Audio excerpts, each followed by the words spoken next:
మనందరికీ తండ్రియు, మన రక్షకుడును, మన ప్రియ ప్రభువగు శ్రీ యేసుక్రీస్తు శుభనామమున మరి మీ అందరికి కూడా ఉదయకాలం ప్రత్యేకమైన వందనాలు తెలియజేసుకుంటున్నానండి. దేవుణ్ణి మరి మనము ఆలోచన చెప్పు తండ్రి, విమర్శ చేయము. ఈ 2 కూడా మరి చూడండి, మనకు ఆలోచన చెప్పే దేవుడు. మరి అట్లాగనే మనకు ప్రతిదానికి కూడా మన యొక్క తలంపులన్నిటిలో కూడా ఆయన ఆలోచన అనేది మరి చేరితే గనక అది మనకు ఎంతో మరి ఈ లోకపు ఆలోచన కాకుండా దేవుని యొక్క ఆలోచన మరి అది మనకు ఎంతగానో మరి మంచిదండి. ఎందుకంటే అది మనల్ని మరి జీవంలోనికి, నిత్య జీవంలోనికి నడుపుతుంది అనమాట. అలాగనే మరి విమర్శ కూడా చెయ్యము అని మరి మనం అడగాలన్నమాట. ఎందుకంటే మనము మరి ఎన్నోసార్లు మరి మన మనస్సు రీతి, మన యొక్క పాత ఆలోచనలను బట్టి, మన యొక్క జడ్జిమెంట్ అంటారు, అంటే ఏంటంటే న్యాయమును బట్టి, ఇది రైటా, ఇది కాదా, అతను సరేనా, ఆమె మరి అయ్యో అలానా, మరి అయ్యో వారు మరి నాకేమి మేలు చేశారని, లేకపోతే మరి అదిగో అప్పుడు ఇదిగో ఈ మాట అంటే అదిగో అప్పుడు ఇలా అన్నారని, ఇదిగో అలాంటి వాటిల్లో మనము మరి ఎన్నోసార్లు మరి దేవుని యొక్క ప్రేమను వెల్లడిపరచలేకపోతుంటాం. దయను కానీ, కనికరాన్ని కానీ, మరి అట్లాగనే మరి నీతిని కానీ, మరి మన యొక్క స్వార్థం ముందుకు వస్తూ ఉంటుంది, మరి మన యొక్క విశ్వాసం ముందుకు వస్తూ ఉంటుంది ముందుకు వెళ్ళటానికి. అవునా? కాబట్టి మరి దేవాతి దేవుడు మరి విమర్శ కూడా చేస్తూ, విమర్శలో చూడండి మరి గద్దింపు ఉంటుంది, విమర్శలో మరి మనల్ని మనము దిద్దుకుంటూ ఉంటాం అన్నమాట. ప్రతి ఆలోచనలో కూడా ఆ విమర్శ, అంటే విమర్శ అనేది మనకు మరి ఎప్పుడు కూడా అది ఎంతగానో మనల్ని పరిశీలనలోనికి తీసుకుని వెళ్ళి మనము మంచిని, దేవుడు ఏది చెబుతున్నది దానిలో ఏది మంచి అన్న దాంట్లోనికి మనల్ని నడిపిస్తుందండి. అట్లాగనే చీకటి కమ్మినట్లు మధ్యాహ్నమున నీ నీడ మా మీద ఉండనీయము. చూడండి, మధ్యాహ్నం పూట కూడా ఒక్కొక్కసారి చీకటి కమ్ముతూ ఉన్నట్లు ఉంటుంది. అవునా? మరి అందులో మనం అనుకుంటూ ఉంటాం, అబ్బా ఇంత ఎండలో కూడా ఒక్కసారి కొంచెం సేపు ఈ నీడ వచ్చేటప్పటికి మరి మనకి ఎంత అది ఆ మధ్యాహ్నం అనేది, ఆ ఎండ పొడ అంతది లేకుండా ఆ ఒక్క క్షణంలోనే ఆ నీడ మనకు, అబ్బా గబగబా మనం నడుచుకుంటూ వెళ్ళిపోయి మన గమ్యం చేరే లోపు ఈ నీడ ఎట్లాగనే మనకు ఉంటే బాగుండు అనుకుంటూ ఉంటాం. అవునండి? అలాగనే మరి మన యొక్క మరి నడకలో ఆయన ఎప్పుడు కూడా ఆయన నీడను, మరి లోకము యొక్క ఎండ, ఈ లోకపు అంటే పగ, ద్వేషం, కుట్ర, మరి బలాత్కారము, అపనిందనలు, ద్వేషములు, వీటన్నిటిలోనే ఎండల అనే ఆ వేడి నుంచి మనల్ని మరి ఆయన నీడ అనే చల్లదనము మనల్ని ఎప్పుడు కాపుదల కాయాలని కోరుకోవాలండి. అట్లాగనే చెదిరిన వారిని దాచిపెట్టుము, గుండె చెదిరిన వారు ఉంటాము. మరి అలాగనే మరి అన్యాయం పడి లోకంలో నిందలకు, అపహాస్యములకు బలైన గుండె చెదిరిపోయి ఉన్నవారు ఉంటారు.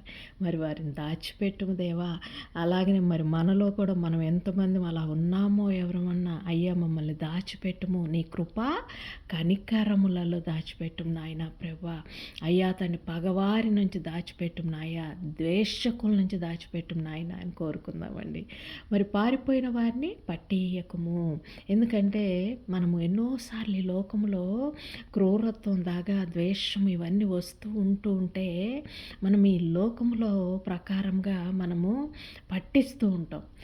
కానీ ప్రేమ అనేది చూడండి, అట్లాంటి పారిపోయిన హృదయాలను కూడా, పారిపోయిన మరి బ్రతుకులను కూడా పట్టియకుండా మరి మనము మన దేవుడి వల్లనే మనము కూడా ఎప్పుడు కూడా మరి దాచి ఉంచాలంట. అలాగనే వెలివేసిన వారిని నీతో నివసింపనిమ్ము. లోకం అనేది ఇప్పుడు చూడండి, నా అనేది దాంట్లోనే 2 ఉంటుంది, లోకము అలాగనే ఆత్మ. మరి నేను అనేదాన్ని ఎప్పుడు కూడా చూడండి, అయ్యో వాళ్ళు పనికిరారని, లేకపోతే వద్దని, అలాగనే మరి ఎన్నో రకములుగా మనము తీర్పు తీర్చుకుంటూ వెలివేస్తూ ఉంటాం. వారిని కూడా మరి అయ్యా దూరంగా ఏమన్నా పెడుతున్నానేమో, దూరంగా ఏమన్నా ఉంచుతున్నామేమో, మరలా మాతోటే ఉంచని దేవా అని చెప్పి మనము మరి ప్రార్థించుకోవాలంటండి. దోచుకుని వారు వారి మీదకి రాకుండానట్లు ఉన్నట్లు మరి మోయాబీయులకు ఆశ్రయముగా ఉండును. మోయాబీయులు అంటే చెప్పండి, ఎవరు చెప్పండి? మరి లోతుకు మరి తన కుమార్తెలకు పుట్టినవారు. కాబట్టి మరి వారు ఏంటంటే అవిశ్వాసంలో మరి ఒక భీతితోటి ఉన్నప్పుడు మరి ఆ యొక్క శారీరక క్రియలకు జన్మించరు వారనమాట. కాబట్టి అటువంటి వారిని దోచుకొనివారు వారి మీదకి రాకుండానట్లు. అంటే దోచుకునేవారు ఎవరండి? ఈ లోకంలోని మరి నిందలు, అపహాస్యములు చూడండి. అయ్యో మరి ఎన్నోసార్లు చూడండి మనం చూస్తూ ఉంటాము. అయ్యో మరి అదిగో తప్పుడు రకము, అయ్యో వ్యభిచారని, అదిగో కొలటని, అదిగో ఇంకొకటని, అదిగో ద్రోహి అని, వాడు అన్యాయస్తుడని, ఇతను ఇంకొక రకంగా మనం పేర్లు పెడుతూ మరి వారిని మనము ఆశ్రయంగా ఉండమన్నమాట. కానీ దేవుడు ఏమంటున్నారంటే అటువంటి వారిని మీరు మరి ఆశ్రయముగా మీరు ఉండండి. బలాత్కారులు ఓడిపోయి మరి సంహారము మానిపోయెను. లోకం అనే బలాత్కారం అనేది ఉంటుందండి మన మీద. ఎందుకంటే అది మనల్ని మరి లోకపు అనే ఆ యొక్క గర్వము, అహంకారము, దానితోటి ఆ బలాత్కారంతో మనలోని ఆ దీనత్వాన్ని ఎప్పుడు కూడా మరి అది చూస్తూ ఉంటుందన్నమాట. ప్రేమను ఆర్పివేస్తూ ఉంటుంది, దయను, కనికరాన్ని ఆర్పివేస్తూ ఉంటుంది. అటువంటి బలాత్కారులు ఓడిపోతారంట. ఎప్పుడైతే మనం ఇదిగోండి ఈ మోయాబీయులు అంటే ఈ శరీరపరమైన ఆస్పదంగా తీసుకున్న మరి ఆ బలహీనతలకు మనం ఎప్పుడైతే ఆశ్రయంగా ఉంటామో మరి ఆ సంహారము అంటే మనము మన నీతి, దేవుని నీతితోటి మనము వారికి ఆశ్రయం ఇచ్చినప్పుడు లోకం అనేది ఓడిపోతుంది. ఆ బలాత్కారం అనేది ఆగిపోతుంది. ఆ బలాత్కారం అనేది ఓడిపోతుందంట. అణగద్రొక్కు వారు దేశంలో లేకుండా నశించిపోయిరి. ఈ గర్వము, ఈ అహంకారము ఇవన్నీ కూడా మనల్ని అణగద్రొక్కుతూ ఉంటాయి చూడండి. అవన్నీ కూడా దేశంలో లేకుండా నశించిపోయినాయి నాయన. ఎందుకంటే కృప వలన నీ సింహాసనము స్థాపింపబడింది. ఈ కృప అనేది అది ఉచితముగా ఇవ్వబడినది. కృప ఏంటంటే దేవుడి రక్షణ, ఆయన యొక్క మరి ప్రేమ, ఆయన క్షమ మనకు ఉచితంగా ఇవ్వబడింది. కాబట్టి ఈ మనల్ని బలాత్కరించేవారైనా, ఆలోచనలైనా, అణగద్రొక్కే ఆలోచనలైనా, అలాగనే మరి ఏమైనా బలహీనమైన ఆలోచనలు కానీ, చెదిరిపోయిన ఆలోచనలను కానీ, మరి మనల్ని విమర్శించే ఆలోచనలు కానీ, మధ్యాహ్నపు తీవ్రమైన ఎండ వంటి మరి మనల్ని అణగద్రొక్కే ఆలోచనలను కానీ, అలాగే భగభగమని మనల్ని మండించే ఆలోచనలు కానీ, అవన్నీ కూడా మరి ఆయన కృప వలన మరి మనలో మరి మన హృదయంలో ఒక సింహాసనము స్థాపించుకుంటాం అనమాట. దాని మీద మరి మన సత్య సంపన్నుడైన మరి క్రీస్తుని దాని మీద కూర్చుండి పెట్టి మరి తీర్పు తీర్చిన ఆయన ప్రభా అని మనం అడుగుతాము. అతను దావీదు గుడారంలో అతడు ఆసీనుడై న్యాయం విచారించుచు న్యాయము జరిగించుటకై మరి మరి తీవరించుము అనుంది. ఇంగ్లీష్లో అయితే ఏముంటుందంటే SIT in faithful in the tent of David one who judges and seeks justice అని ఉంది. అంటే ఏంటంటే న్యాయము తీర్చుము తండ్రి అని ఉందన్నమాట. కాబట్టి మన ప్రతి ఆలోచనలో కూడా దేవుని కృప అనేది అది మనకు అది సింహాసనంలోనికి మనల్ని, అంటే ఏంటంటే ఆ సింహాసనం అనే న్యాయము దగ్గరికి, కృపలో ఇంకా తీర్పు ఏముందండి? కృప వలన రక్షింపబడ్డాము. కాబట్టి మరి ఆ కృపా సింహాసనం అనే మన హృదయంలో మరి సత్య సంపన్నుడై కూర్చున్న మరి ఎవరండి?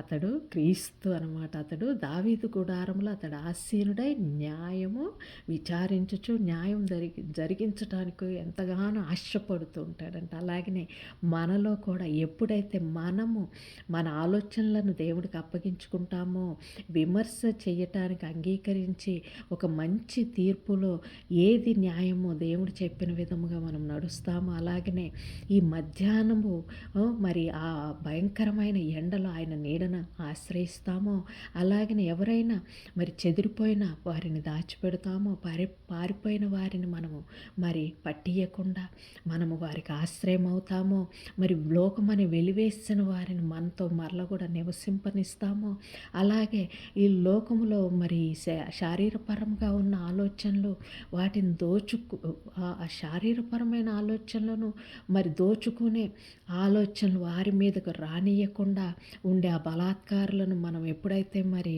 మనం ఆదుకొని మరి వారికి మనము ఆ వారిలో ఆ భయాన్ని పోగొట్టి మరి మనము తోడుంటామో మరి అట్లాగనే దేశంలో ఇంకా మరి ఎటువంటి అణగద్రొక్కేవారు లేకుండా ప్రభు పిలిచిన విధముగా కృప వలన మేము రక్షింపబడ్డాము కాబట్టి మా యొక్క ఈ కృపను నిరర్థకం చేసుకోకుండా ఇంకొకరికి మనము తీర్పు తీర్చకుండా మన తీర్పు అనే ఆ కృపలో కొట్టివేయబడిన దేవుని యొక్క నీడన మనము కూడా ఆసీనుడై మరి ఆయన న్యాయము తీర్చుచున్న రీతిగా మనము కూడా మరి న్యాయమును మరి విచారించుచు న్యాయము జరిగించుటకై దావీదు గుడారంలో మనము కూడా మరి విశ్రమించటానికి అలాగనే ఆ సింహాసనం మీద మనకి కూడా మరి ప్రభు అయిన క్రీస్తు ద్వారా ఇచ్చిన హృదయం అనే దాన్ని మనం ఎప్పుడు కూడా మరి భద్రంగా కాపాడుకుందామని మరి ప్రేమతోటి మరి వినతి చేసుకొనుచు ప్రభు మరి మనందరి హృదయాలను కృపలో మరి దీవించి ఆశీర్వదించి ప్రతి ఒక్కరూ మన చుట్టుపక్కల ఉన్న వారందరికీ కూడా ఆశ్రయదుర్గంగా మనల్ని కూడా మార్చాలని ప్రేమతో మరి దేవుణ్ణి అడిగి వేడుకుందామని ఆశపడుతున్నానండి. మరి దేవుడి వాక్యమును దీవించునుగాక. అలాగనే మరి మరలా ఇచ్చే కృపా సమయంలో మీ ముందుకు వస్తానని అంతవరకు ప్రేమతో సెలవు తీసుకొంచు మీ రచిత.